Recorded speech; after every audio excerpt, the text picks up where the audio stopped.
होय हो, तुम्हाला म्हणत होती ना मी ही माळवं उगतच देऊ ना आपण घरी जाऊया म्हणून, पण तुम्ही ऐकत नाही माझं. मला ही असं बसून विकायची म्हणल्यावर लय लाज वाटते अहो. ओळखीची हीन माणसं येते ती. त्याला काय लाजायचे तवा?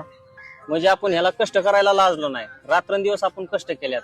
बारकी पोरं आईबाप घेऊन आपण रात्रंदिवस ह्याच्या मागे कष्ट केले आणि आपला माल आपण पिकवलेला आपण बाजारात विकायला कसले आले लाज? उलट ह्या मालाचे आपण मालक आहेत. उलट आपण हा माल विकायला आपल्याला अभिमान वाटला पाहिजे.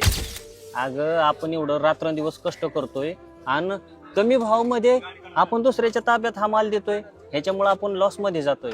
आपण आता इथून पुढे काय करायचं माहितीये का? आपण आहे ना स्वतःचा माल स्वतः विकायचा. ह्याच्यामुळे काय होईल? कमी भावात आपण दुसऱ्यांना देऊ. अगं खाणारा खुश आणि आपण विकणारे पण खुश. ह्याच्यामुळे आपला पण फायदा होईल. त्याच्यामुळे एक लक्षात ठेवायचं, स्वतः पिकवायचं आणि स्वतः विकायचं. स्वतःच्या मालाचे स्वतःच मालक. होय ताई, वांग कसे दिले तो? 15 रुपये पावशेर. अरे वा, 15 रुपये पावशेर. अहो तिकडे 20 रुपये पावशेरने पैसे घेते ती. आम्ही 15 रुपये पावशेरनेच देतो. आमच्या घरचं आहे ना ही माळवं, म्हणून आम्हाला कमी रेट मध्ये द्यायला परवडतं. बर बर, द्या मला एक पावशेर वांग.